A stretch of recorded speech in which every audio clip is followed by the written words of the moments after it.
Hi friends, welcome to AJ Vlogs. இப்போ என்ன சமையல் பண்ண போறோம்னு பார்க்கலாம் வாங்க. இப்போ நம்ம காராமணி ஃப்ரை பண்ண போறோம். நம்ம கொஞ்சம் காராமணி எடுத்துருக்கோம். ஒரு 1/4 kg அளவு காராமணி. அதுக்கப்புறம் ஒரு 2 உருளைக்கிழங்கு. அப்புறம் கொஞ்சம் பூண்டு எடுத்து சதைச்சிருக்கேன். ஸோ எப்படி பண்ணுறதுன்னு பார்க்கலாம் வாங்க. ஸ்டவ் பற்ற வச்சுக்கலாம். கடாய் கொஞ்சம் சூடாகட்டும். சூடானது நம்ம எண்ணெய் விடலாம். கடாய் சூடாயிடுச்சு ஃப்ரெண்ட்ஸ். இப்போ நம்ம கொஞ்சமாக எண்ணெய் விட்டுக்கலாம்.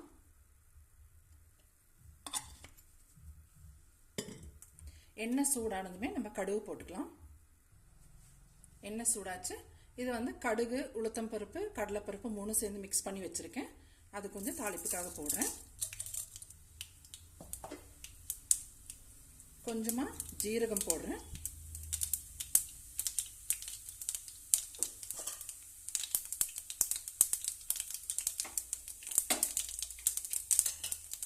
இப்போ இந்த ஸ்டேஜில் ஸ்டவ் லோ ஃப்ளேம் வச்சுட்டு நம்ம உருளைக்கிழங்கு போட்டுக்கலாம்.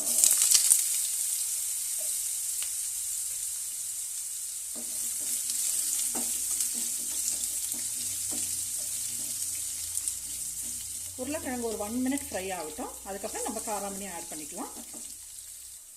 இப்போ பாருங்கள் 1 minute ஃப்ரை பண்ணியிருக்கேன். இதுக்கப்புறம் நம்ம சதைச்சி வச்ச பூண்டு, கொஞ்சம் கருவேப்பிலை இது மேலே போட்டுக்கலாம்.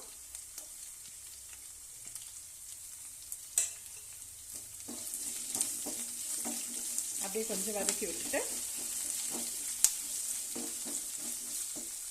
இந்த ஸ்டேஜில் நம்ம காராமணி ஆட் பண்ணிக்கலாம்.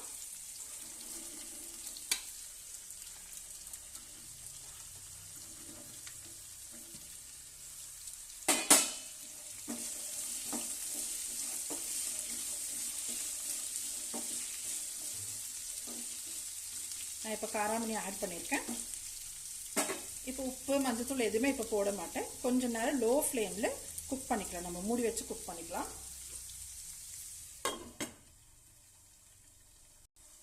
பாருங்கள் ஃப்ரெண்ட்ஸ், லோ ஃப்ளேமில் மூடி வச்சு ஒரு 2 minutes குக் பண்ணியிருக்கேன். இப்போ நம்ம எடுத்து பார்க்கலாம்.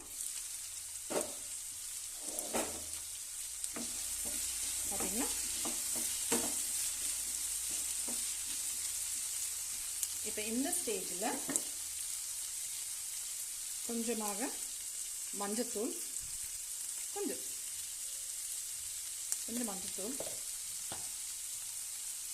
கொஞ்சம் மல்லித்தூள்,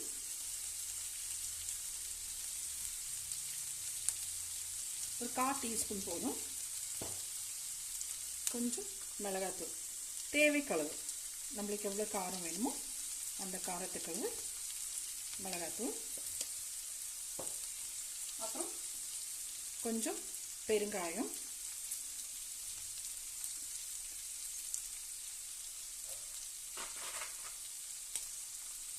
தேவையான அளவு உப்பு.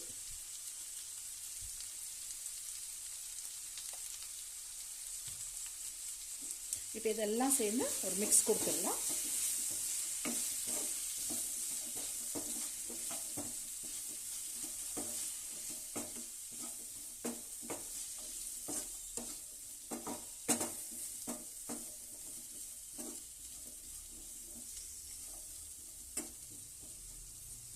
பார்த்தீங்களா?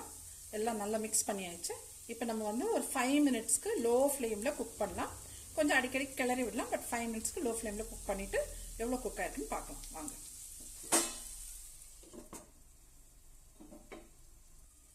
ஒரு 5 minutes லோ ஃப்ளேமில் குக் பண்ணியிருக்கேன். இப்போ ஓப்பன் பண்ணி பார்க்கலாம்.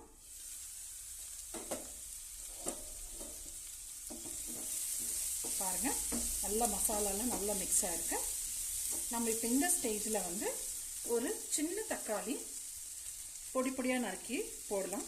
இது எதுக்குன்னா காராமணியும் உருளைக்கிழங்கும் வந்து கொஞ்சம் பிளண்ட்டாக இருக்கும். ஸோ அதனால் நம்ம ஒரு தக்காளி சேர்த்துக்கலாம். தக்காளி வேண்டான்னு சொல்கிறவங்களுக்கு லெமன் சேர்த்துக்கலாம். இல்லை நம்ம தேங்காய் துருவி லாஸ்ட்டில் சேர்த்துக்கலாம். இப்போ நான் ஒரு தக்காளி போட்டிருக்கேன். ரொம்ப டேஸ்ட்டாக இருக்கும் ஃப்ரெண்ட்ஸ் இப்படி பண்ணால்.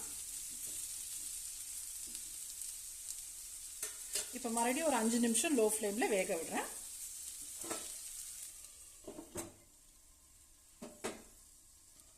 இப்போ 5 மினிட்ஸ் லோ ஃப்ளேமில் குக் பண்ணியிருக்கேன். இப்போ எடுத்து பார்க்கலாம். பார்த்தீங்களா, போட்ட தக்காளியெல்லாம் அப்படியே சுருங்கிருச்சு. பரவாயில்ல, நல்லா வெந்திருக்கு.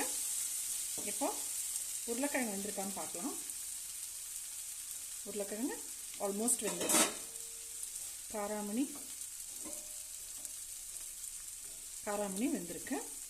ஸோ இந்த ஸ்டேஜில் இப்போ நம்ம ஒரு 2 மினிட்ஸ் ஹை ஃப்ளேமில் குக் பண்ணிக்கலாம். பாருங்கள் ஃப்ரெண்ட்ஸ், நம்ம ஹை ஃப்ளேமில் குக் பண்ணிட்டோம் ஒரு 2 மினிட்ஸு. தக்காளி போட்டதுக்காக அடையாளமே இல்லை, நல்லா ஸ்மாஷாக இருக்குது. வெஜிடபிள்ஸ் கூட வெஜிடபிள்ஸ் பாருங்கள் நல்லா குக்காக இருக்குது, கிறிஸ்பியாகவும் இருக்குது, பார்க்குறதுக்கு ரொம்ப எம்மியாக இருக்குது. ஸோ இது வந்துட்டு காராமணி உருளைக்கிழங்கு உங்களுக்கு சப்பாத்தி கூட சாப்பிடலாம், தயிர் சாப்பாடில் சாப்பிடலாம், அப்புறம் பருப்பு சாதத்தில் சாப்பிடலாம், இல்லை ரசம் சாதம் கூட சாப்பிடலாம். பாருங்க, இப்போ குக் ஆயிடுச்சு. நான் ஸ்டவ் ஆஃப் பண்ணிடுறேன். ஆஃப் பண்ணிட்டு கொஞ்சமாக கருவேப்பிலை மேலே தூவுறேன். அவ்வளோதான் ஃப்ரெண்ட்ஸ், முடிஞ்சிருச்சு. இந்த வீடியோ உங்களுக்கு பிடிச்சிருந்தா லைக் பண்ணுங்கள், ஷேர் பண்ணுங்கள், சப்ஸ்கிரைப் பண்ணுங்கள். தேங்க்யூ.